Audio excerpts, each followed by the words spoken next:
है कि एक डीलर किसी वस्तु का मूल्य क्रय मूल्य से 40% ज़्यादा अंकित करता है और उसे अंकित मूल्य पर 20% और 25% की दो क्रमिक छूट के साथ एक ग्राहक को बेच देता है।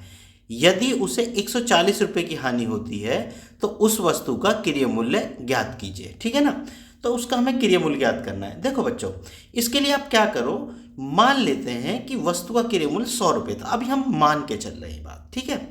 हमने 100 रुपये मान लिया। अब वो क्या 40% ज़्यादा अंकित करता है क्रय मूल्य से, तो भाई ज़्यादा अंकित करवा देते हैं। ठीक है ना, 40% ज़्यादा तो 100 + 40/100, 40% ज़्यादा अंकित हो गया तो बराबर कितना हो गया, मतलब 140 वो अंकित कर देता है। ठीक है, डायरेक्ट हम 40 भी जोड़ सकते हैं, 100 हम मानते इसलिए कि डायरेक्ट लिख सके, लेकिन मैंने समझाने की वजह से आप लोगों के लिए लिख दिया है। ठीक, तो 140 अब क्या हो गया, अंकित मूल्य हो गया। अब वो क्या करता है, इस पर छूट देता है।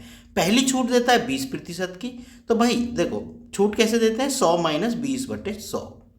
ठीक है ना, तो ये क्या आ जाता है, विक्रय मूल्य। अब जो पहला विक्रय मूल्य आ गया उस पर भी छूट दी फिर उसने, कितनी की, 100 - 25/100 की। ठीक है ना, इस प्रकार से हमने दोनों छूट दे दी।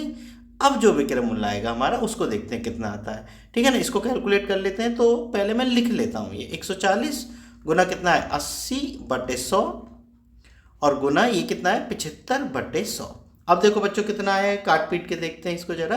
तो देखो 2 जीरो से तो 2 जीरो खत्म हो गई ना। अब देखो ये कितना हो गया, 25 × 75 और 25 चौका होते हैं 100 और 4 दूनी कितने होते हैं 8, तो 2 × 6 और 14 × 84, मतलब 84 रुपये उसका क्या आया, विक्रय मूल्य आया। ठीक है ना, और क्रय मूल्य हमने कितना माना था, 100 माना था। इसका मतलब घाटा उसका कितना आया, घाटा जो हमने माना उस हिसाब से ये कितना है, ऐसा कर लो x और मान लो, ये 100x मान लो तो ये 84x आ गया है ना, तो घाटा कितना आ गया, 16x आ गया।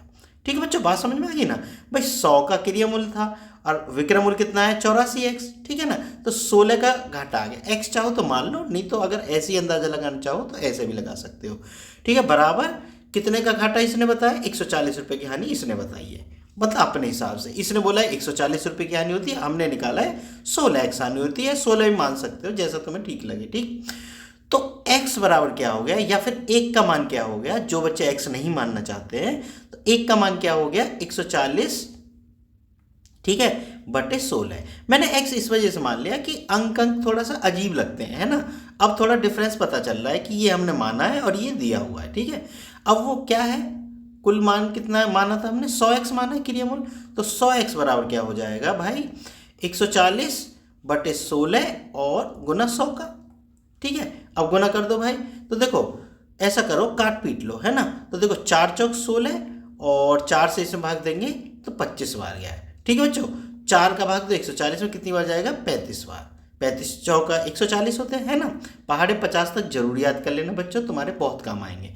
तो 25 पंजे 125, 12 25 से 75 और 12 कितने हो गए, 37। इसका मतलब उसका जो क्रय मूल्य वो कितना है, 375 रुपये। ठीक है, 25 से 75, सॉरी ये आएगा 87, है ना। 25 से 75 और 12 87 बैठे, मैंने वो गलती से 37 लिख दिया। ठीक, तो ये कितना है, 875 रुपये। तो उसका जो क्रय मूल्य वो कितना है, 875 रुपये। ठीक है बच्चों, बात समझ में आ गई होगी। अगर वीडियो पसंद आई हो तो चैनल को सब्सक्राइब जरूर कर लेना। मिलते हैं फिर नेक्स्ट वीडियो में।